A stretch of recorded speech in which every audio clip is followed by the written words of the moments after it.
that better? 8-bit Christmas.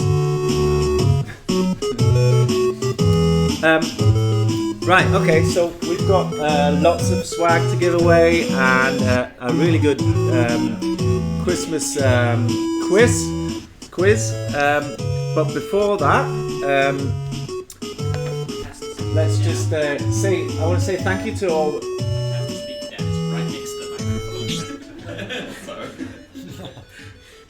I want to say thank you to everyone who helped out organise. I think John and Kieran helped the most this year. So thanks a lot to you guys. And our stalwart video crew. Oh, Yeah, and definitely our video crew. Yeah. Thank you. And while we're on it, I think Andrew's just become a dad, right? Yep. Yeah, so.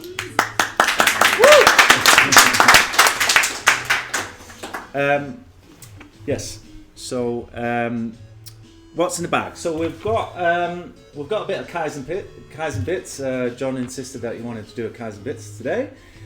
Sounds good to me. And then we'll have a little bit of a look back on all the talks that we did this year that might help with the quiz questions and winning prizes. I don't know. And we've already got about 4 or 5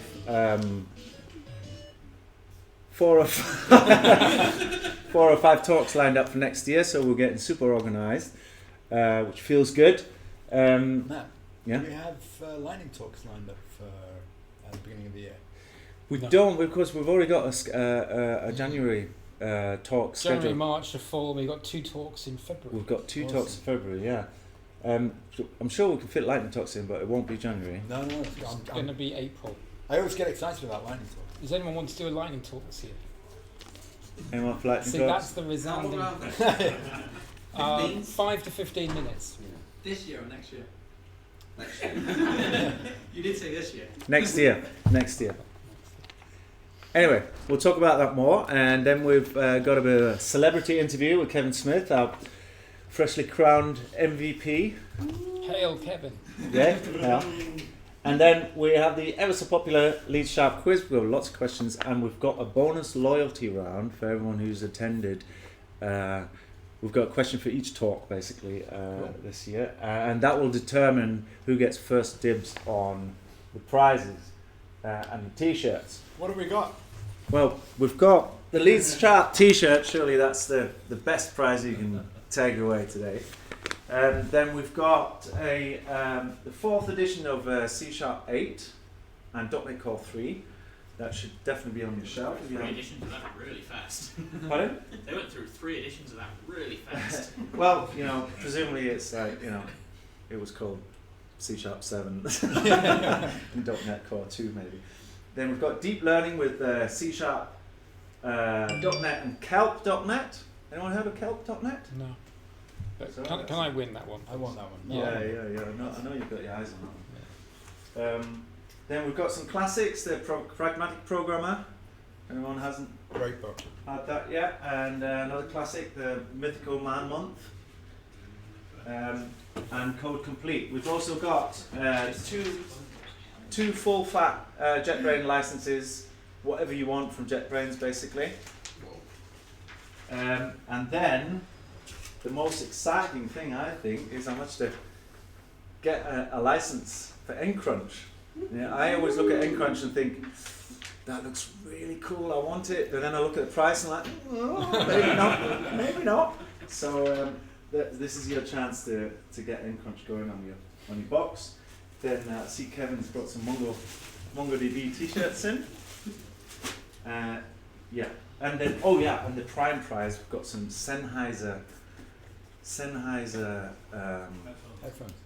Sennheiser headphones, but Bluetooth. Your Bluetooth, they look really cool. Noise I mean, cancelling. any developer needs a good set of headphones, right? Microphone, Bluetooth, Yeah. and just like They look Wearing awesome. some rider badges as well. some what? Rider badges. Oh yeah, and stickers and rider badges. Cool. Cool rider badges. No, it's cool. They'll go well with your JetBrains license, won't they? I mean, that's a great haul of prizes. Yeah, I mean, better than last year. Last year's was pretty good, but that's topped it, hasn't yeah, it? yeah. Yeah, I think so. And You won't regret turning up. yeah, lucky you. Let's move on to Kaisenbits then, John. So Matt promised me this Christmas dish and that I could just sit at the back and drink beer, but then I volunteered to do Kaisenbits, so I shot myself in the foot. So you're probably thinking, oh, Christmas, it's really nice, but I'm going to miss coding on Christmas Day. So here's your opportunity to get a bit of coding in. Who's got children here? Right, okay. So the BBC Microbit is a way that you can get your kids involved in coding. Click. It's cheap. So here is a BBC Microbit. That's £12 delivered. It has a lot of onboard peripherals. So LEDs, buttons, accelerometers and light.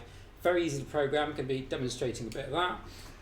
It's got lots of expansion packs that you can add bits onto, so you can make huge boards of these things that all talk to each other via Bluetooth or just have one single device. You can fly planes with them. And there are lots of online tutorials and fun projects that really that show you click by click how to do things. So click. So what's it got? So it's got 2 buttons on here, 25 LED lights that form a sort of dot matrix type effect. It's got a USB connector, so that's how you connect it to the computer. It's got this set of contacts here, that's all the peripherals plug into. Radio and Bluetooth antenna, processor, compass, accelerometer, light and temperature sensors, motion sensors, and radio and Bluetooth. So it's a very functional device. So when they brought this out, I was a bit incredulous. I thought, well, we've got Arduino, we've got the Raspberry Pi. Why do we need this? The beauty of this is they don't have to do any electronics. All the peripherals are already there, waiting to go. There's nothing they need to plug in or wire up or, God forbid, solder or anything like that. So it's fully functional. So if you go to makecode.microbit.org, for instance, you've got these tutorials. You click on flashing heart, and then it takes you how to flash a heart on the LED, and it takes click by click how to go through there. A dice roller, name tag, my name is John, that kind of thing. Smiley buttons, change the smiley, it's a sad face based on the button. And then like a fully fledged Bluetooth device tutorial as well. Click. So this is the IDE. So this is all web-based. You go to this URL here, and you drag these blocks onto your canvas. So here, in my I Love Leeds Sharp demo here, this is the program. So I drag a Show LEDs block on here that maps out the eye. I then do a pause block, and then Show LEDs, which I design with a little heart, pause, and then Show String Leeds Sharp. So that's the scrolly bit that goes on across there. Now, so I do this with my 6-year-old. She really loves it. The bit she can't do is the programming. So there's a button you can't see at the bottom called download, and that creates the file and the download. So when you attach this USB to your computer, it maps itself as a drive, and you need to take that downloaded file onto here, and that's how you program it. But you can do all this in place. So when I program here, this is like the simulator here. So this is doing I Love Leeds Sharp as I'm dragging blocks onto the canvas. So you don't need to continuously download things onto the device. So it's a bit like Scratch then? I've not used Scratch, but... So like drag and drop coding kind of thing. Yeah. I've used Scratch Junior, so that's much the same. And so, you can extend it here. You've got loops, radio, logic, maths things, and then a whole suite of advanced functions here. I've never touched music. Click. So there's the expansion pack. So you've got these series of contacts here, so that would plug into the keyboard there, and then you'd go online and there'd be a tutorial about how to wire up the program a keyboard. There's a little bot here with a tipper. A lot of the motivation for doing this is getting a sort of wearables. So you've got badge fittings, and here you've got a watch fitting, so you can make like devices you can carry around school and show off to your friends. Robot arm, and then a plethora of other sensors and outputs and devices that you can just plug into, and the interfacing is really very simple. Click. I think that's it, dude. And that's it. So don't miss out. Code on Christmas Day. Get yourself a microbit. Nice. Right, so we've had a successful year again. I can't remember which year we're in. It must be around our 7th year now for Leeds Sharp. We've had the traditional lightning talks in January. I think they went down quite well. There's a bonus round question in the quiz from the lightning talk. Well, from every talk really. The login metrics and events. Quite enjoyed that. Do you remember that one? Yes, it's all about Martin Thwaites, so all about observability and how you can make your application. He was very opinionated, wasn't he? He was very opinionated. Martin is. You have to sit in there and nod politely. He's one of those when he goes, yeah. Now this guy was really interesting and funny, right? He had this hat. Remember, he had put this hat on. Rob. Rob Miles, yeah. University lecturer, Hull University, right?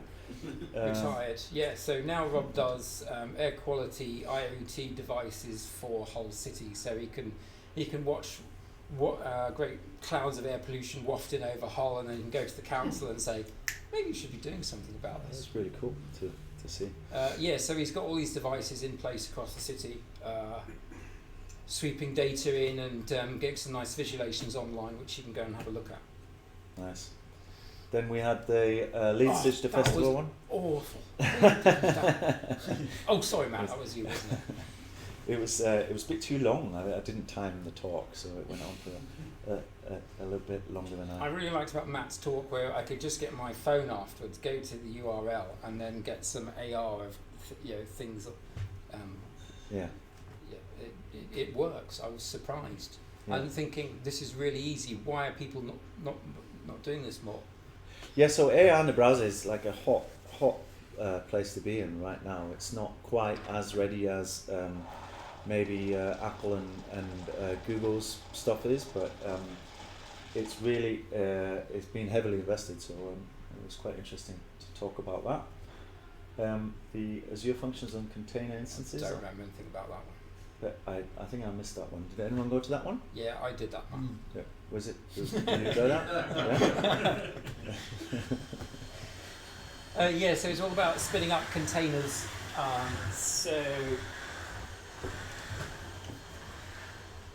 And reducing costs, right? Yeah, so usually you have to have a suite of infrastructure that's just sitting idle for most of the time, and this is all about orchestrating it via C# code. So I want a Docker instance. I don't want to have any Docker orchestration layer sitting over it. I just have my C# code. Give me a container. Tell me when it's spun up. It does its work, and then crash it down afterwards. So I've used this same approach several times for test infrastructure. So I need to test some SFTP functionality.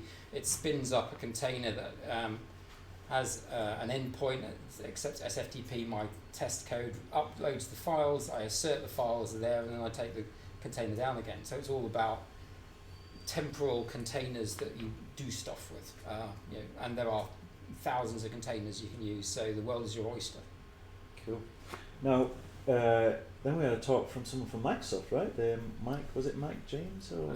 Yeah, from Reading. Yeah, from Reading. And he built a Xamarin application that fed in messages into a queue. Cool. I believe. Very good. Then we're going to have more coding games next year because that was really fun. Amy's not allowed to come because she keeps winning. Yeah, Amy was really good. Put everyone else to shame. Then we had real-world problem solving with Azure Cognitive Services. Or machine learning for idiots. So as I've showed you, you can, with the microbit, you can drag and drop functions onto a canvas. So this is kind of like the same idea. You can have a really powerful machine learning functionality by dragging blocks onto a page. Yeah. There wasn't enough code in that talk. There wasn't enough code. I've told him off about that. Yeah. Well, he wasn't a programmer. Well, he does SharePoint. Maybe it was our fault. He does SharePoint, so yeah, you're probably right. And then open banking, that sounded really good, but I was really disappointed that I had to go. I was in Germany for that. So from the ground up banking application. That one didn't have enough code. That one didn't have enough code, No, really? Yeah, he What? demoed OAuth. Yeah, it was high level, wasn't it? Yeah. Really? Yeah, I yeah. thought that was going to be full on code. And we have a secure open banking API at work, so I was spying and I got nothing. That is disappointing. So one thing I learned down the pub with him afterwards is that from the ground up technology organisation that uses .NET Core 2 and serverless functions across the board still has to have mainframes. What? Still has mainframes on-prem because there's some services they have to buy in and they can only be delivered by a mainframe. Goodness me. Yeah. Well, on that note, Michael was telling me that what was it? You had to hot swap CPUs? Certain IBM mainframes, because they're designed to run things permanently, you can, the latest one they release, you can hot swap CPUs. Hot swap CPUs. Yeah, the mind boggles. I don't want to have that job. No. Michael, by the way, freshly married. Congratulations. Right then, moving on to 2020. 2020. What? That's like the future, isn't it? I mean, that's like 1 year into when Terminator happened and stuff. So we've got lots lined up. We've got the Martin BB coming in January. Incidentally, I heard. Pardon? I'm really looking forward to Martin Beebe, you haven't heard him, he's a great speaker. He is a Leeds Sharp favourite. It's great, yeah. Very entertaining, very well Very, established very. speaker. So if you listen to Scott Hanselman's podcast, don't listen to the one where he's on, because he's probably talking about the same stuff. Then we've got in Feb, the bonus Feb is using Azure Logic apps and functions to create scalable business solutions. Now, I know how powerful Azure Logic apps are, so I'm really looking forward to this talk because I want that drag and drop functionality and that power. Now this is mid-Feb, right? This is not at the usual end last Thursday. Yes, Okay. this is the date the gentleman concerned could do. Right, okay. Would you like to say anything about your talk, sir? I don't know what to say. Okay. I mean, the premise is I'm not on the talk circuit. I do a lot of talks at work, which is TransUnion over at the end of town. I'm part of the internal community, and because I'm part of this community, I'm happy to do a talk. Well, that's So cool. I mean, I'm not. That's how everyone starts. Yeah. But I'm saying, to be honest, that's what we feel. I get a lot of feedback from Leeds Sharp, and that's one of the things that people say is that they, we don't have just circuit speakers on. We have people from the local community. I mean, they are really cool, and I think the full description goes on about CI/CD, and that's kind of the clincher that the Azure functions are CI/CD, but the Logic apps are not. So that's what we'll be exploring, is kind of how do we nicey them. Cool. Because they're not great for deploying. They're great for building and running, but they're not great for sort of redeploying. Good. We'll have to do a little bit of extra marketing, because what was it? One of the talks last year we had on a Friday instead of a Thursday. And it was a killer. it's a killer, wasn't it? Yeah. It's just people are used to the last Thursday of the month, so we'll just make sure. Well, it was either that or clash with an English football fixture. We were going to lose against that. Then It'll be fine. we'll It's the day before Valentine's as well, so at least it wasn't Valentine's. Because obviously we'll all be. Obviously.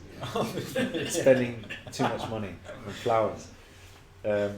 Alexa.net and Feb on the regular day. So this guy's doing one of the few projects I can find doing an Alexa skill in .NET.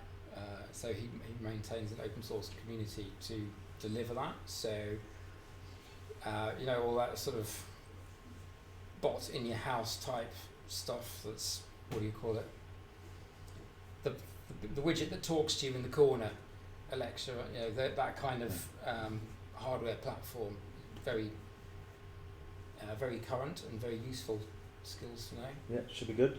And Hello Handy, 3D printed bionic hand. That sounds really interesting. So this guy, I think he's got a Meadow board in a bionic hand with servos. He's just been selected to speak at NDC, so he should be well practiced by the time he gets to us.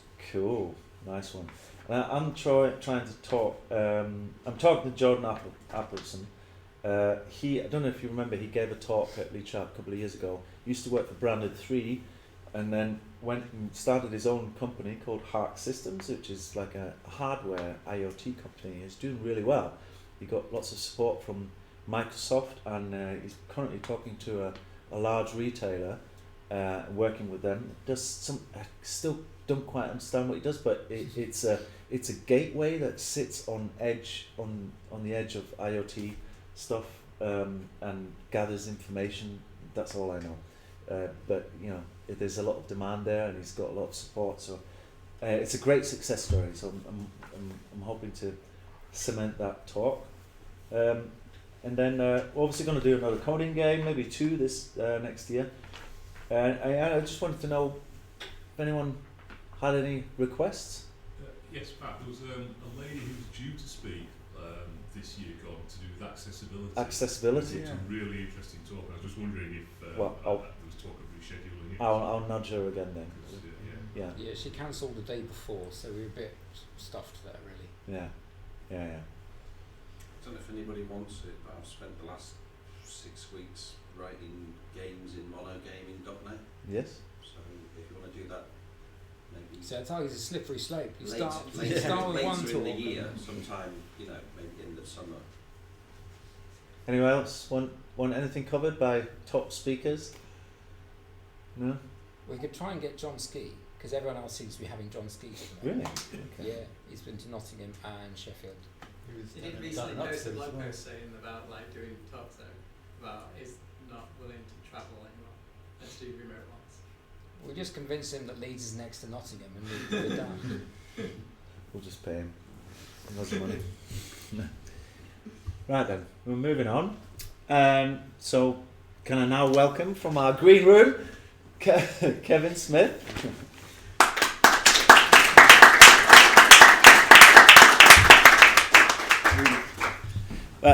Yeah, guessing most of you know Kevin Smith. He runs .NET Chef and .NET York. Is that right? We've got some stickers as well. Yeah.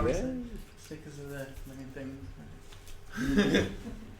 So Kevin does an insane amount of work. I don't know, maybe like mastered the art of quantum mechanics or something like that. I don't know how you do all those things.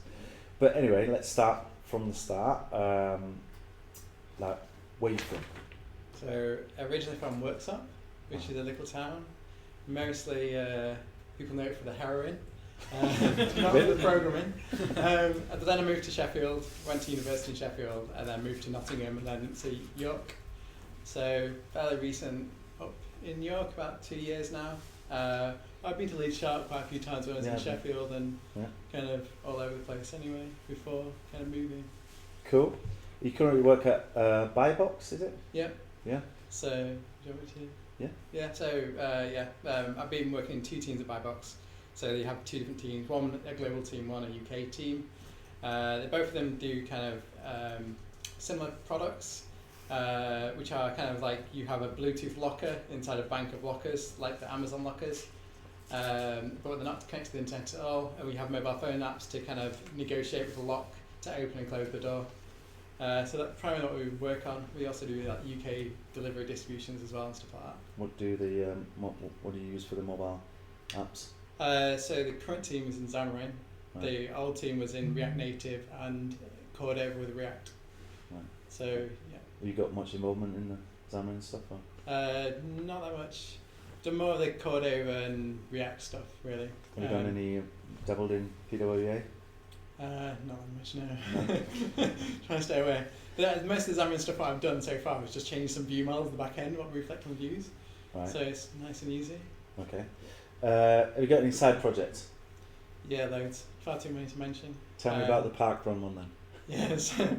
So I kind of run a website called Parkrun Map, which shows you all the different parkruns. So does anybody know what parkrun is? Yeah. Yes. Yeah, cool. Quite a lot of people know. So they used to have a terrible website where the map never used to load and never used to work on the mobile devices as well. So I decided to create my own little mobile app, which I host using Azure Functions. All the data is obviously stored in MongoDB, hence the MongoDB t-shirts, the better database. So I've been running that for quite a while now, probably just over a year. it kind of started off as like a pet project for myself. I've just shown the park runs in the area when I'm travelling, and which was cancelled because when they show cancelled park runs, they only show them on the cancelled.aspx page or whatever bloody page it is. So you have to scroll down a big list of cancellations. So I just showed it on a map with different like pins, and then people started messaging me on Twitter asking for like feature requests. So one of the So what have you built the website on then? So it's on React. On React? Yeah, so it's built on React in Gatsby.js. Gatsby.js. Yeah, so What's Gatsby.js. that? Gatsby.js is a static templating site written around React. Right. So you kind of renders all your pages, and then React takes over after it's kind of loaded, which is quite sweet. But yeah, it's so I end up building features for like other people. One of the highest ones was like buggy runs. So I don't know if people have kids. Having buggies and running around park run is quite a big thing, and people want to know if they can take the buggy to a certain park run. So I started kind of building features where people can toggle like certain features of park run on off. So if you can wheelchair friendly, if you can use a buggy, if they've got baggage drops, if they've got showers and things like that. So Jeez, yeah. So but if it's a static website, but you still got you store all that stuff in the database, then or what? Yeah, so all the content for the site and all the kind of certain pages are all generated statically. Yeah. So when you hit a link and you go to like the filters page or go to the page which shows that details that park run, they're all statically generated. But then the map and other kind of stuff to kind of do more dynamic content pulls from some APIs in Azure Functions. Ah, right, okay. Cool. So you organised 2 Leeds.net, not Leeds, .net music groups. How did you get to do that then? So you started off with Sheffield, because you obviously studied in Sheffield. So the Sheffield one was taken on. I kind of took it over with another guy from a guy called Daly. He works for ThoughtWorks now. It's quite. He used to come to Leeds Sharp. Remember Daly? Daly, the guy that used to work. He works for ThoughtWorks. Right. Okay. He was always. It doesn't ring a bell. Yeah. Super smart guy. He used to be quite well known, like around certain areas like Sheffield, Manchester, Leeds, Nottingham as well actually. And I kind of took it on from him. Obviously, then after a couple of years, moved down to Nottingham, and the guy I was actually kind of organising it with was living in Sheffield still, but then working in Nottingham as well. So we kind of just went backwards and forwards between Sheffield and Nottingham all the time. And then he went to Mega Bookstore in London, and then I decided to continue it, and then I decided to move up to York and still continue it. And then the York one, I attend the Coffee and Code in York, which is kind of people just gather in the morning on Monday and Wednesday mornings to chat and just work in a coffee shop. And some of the guys there was just like, wouldn't it be great to have a .NET user group in York, hint, hint, hint. And I was just like, I could do that. So I ended up just doing that as well. So does anyone go to the Sheffield or York one? Yeah. I have been previously. Cool. So you do .NET Chef, .NET York, is it called? Original names, right? You work for Buybox. You have a side project, and you've got Microsoft MVP. Yeah. First of all, congratulations. So how did you how did the MVP come about then? Were you trying really hard, or was it just? No, so I applied for about 2 or 3 years ago, and I never heard anything back from it. And then I got nominated by some people down in London after helping out in some events down there, and they seemed quite impressed with all the stuff that I've been doing. Especially I contributed stuff to like Azure Functions and things like that, which I was impressed with, and kind of ended up just getting nominated really. So I heard that the MVPs, there's a limited amount of MVPs, and basically they're all assigned. So basically you have to wait until someone dies or does something really bad, or joins Java or something like that, or Google. But so that's amazing that you got one. Yeah, I'm quite impressed, to be fair. Yeah. I didn't expect it, to be fair. So I was quite surprised when it came through. So What does it mean for you though? So you're kind of a point of contact for like Microsoft, and to give feedback on like things as well. And so you get more contacts with like inside people and stuff like that. You get invited to different events to like help out as well. So do more community work. For like you can go to NDC and Ignite and things like that. What, for free? Yeah, for free, but you have to help out and things. Wow. So that's quite good. Isn't that what you do? And unlimited software in Azure. You get MSN account stuff Yeah. and pro like GitHub accounts and Yeah. bits of those kind of benefits. But don't you get to go to, what's that meeting called? Where Summit. The summit. Yeah. You also get to go to the summit in Well, it's Seattle. It's all NDA, yeah. Yeah. You can't like you get to go to Seattle and they put you up in a hotel and stuff. And you get to hear about all the new cool stuff and then you can't tell anybody. Sorry. So, Kerry, what have you got to do to maintain it? Because it doesn't get renewed automatically, does it? No, so you have to keep up kind of like doing all the work you were doing before. So you have to, I think most of mine came from like community contributions and open source stuff. So I'm supposed to keep just doing more of You that don't have to thing. do a minimum number of talks per year or something I like could that. do 12 at Leeds Sharp. And lines of code. Yeah. Yeah, because wasn't there someone, an MVP that came in? Oh no, it was Martin Beebe who said he has to maintain an Excel spreadsheet, talks that he's given, and if he hasn't reached a certain amount, he'll lose his MVP or something like that. Well, you're supposed to like on the thing where you, feedback thing where you fill out, you're supposed to enter all the stuff what you've been doing. So when I got nominated, I had to fill out this big page of stuff, and I was like, I don't know. I'm just like searching back for all the things I've done, trying to like guess. Yeah. It's, but it is. It Like, sounds hard work though. Are you not, It not sounds worried about the work? It sounds like a side effect of what he was doing though. Yeah. Yeah. No, it does. Yeah, just definitely. continue my lifestyle, right? Exactly. Yeah, exactly. Right. Well, that's the MVP part. You got any new .NET technologies you're excited about at the moment? Not too really. Just using .NET Core 3. Yeah. So I actually brought like my little Raspberry Pi. So I did a talk at York Tech Fest. If anybody was here. York Tech Fest is like a little celebration for the tech communities in York, and they kind of organisers usually give some presentations on something cool. Mine was about what can you build with .NET. And I was sat at my desk at home, and I was like, I need to find something cool to show people. So I messaged a few people. I know the response to what I got back was just like impregnating cows and how it's how .NET has made it more efficient and stuff like that. And I was like, that probably wouldn't go down that great, to be fair. So I found my Raspberry Pi was on my desk because I was just messing around with it, and my kind of surround sound remote was next to it. And I was like, I could build something with that. So I've got, if anybody wants to play it, there's a Snake game on my Raspberry Pi which you can play with my like remote, my IR remote. So if anyone wants to come and play it, it's quite cool. So yeah, I just kept myself busy trying to figure out how to kind of map like IR kind of signals into my .NET app, which I got working, and everybody seemed quite impressed, and I spent far too long doing it. Are you excited about Blazor? You done much with Blazor? Yeah, Assembly and stuff? other stuff. So I've done some stuff at the Code Dojo in York on Blazor. My first initial impressions were nothing worked together at all, so I don't know if anybody's used it before. But everybody's building lots of little components for it, like the JavaScript world.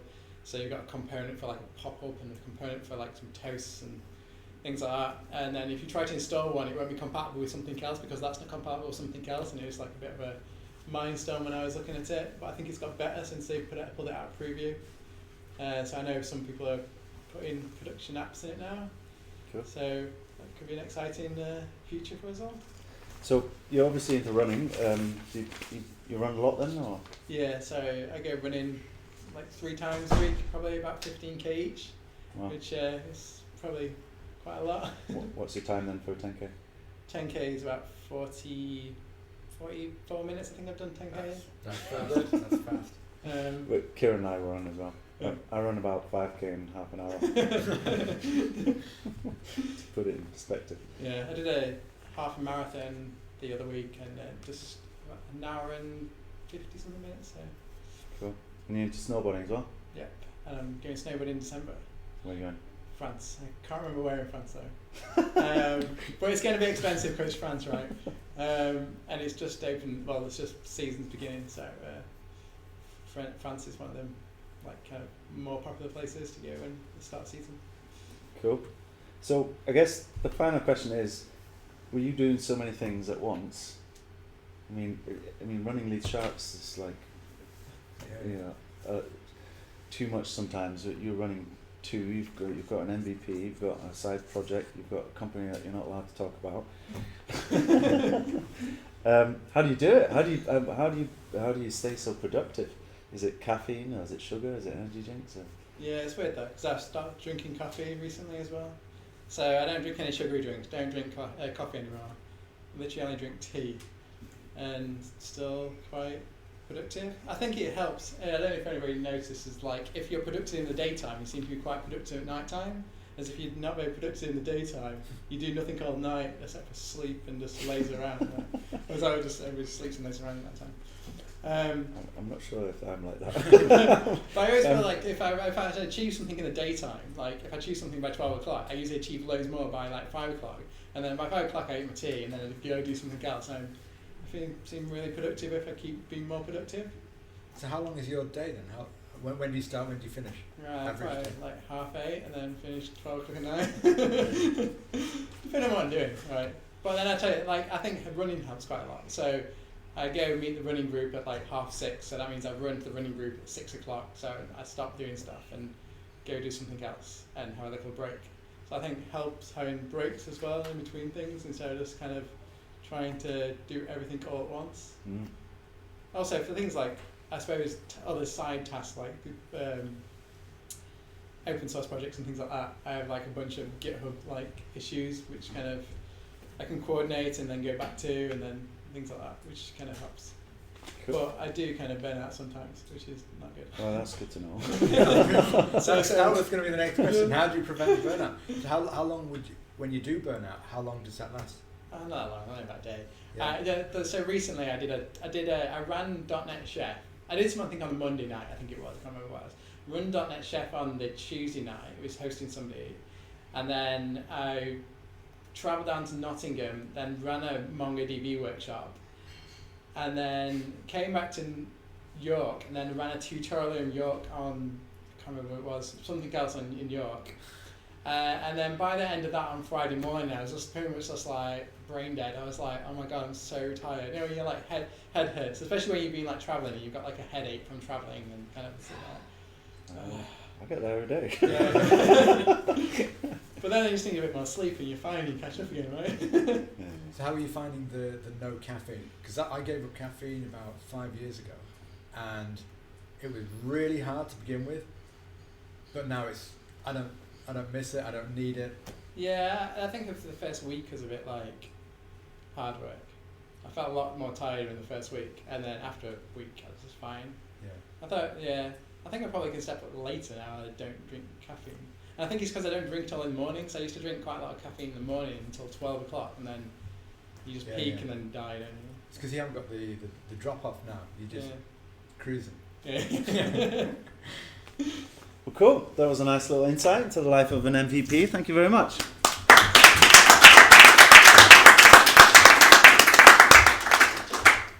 Right, guys.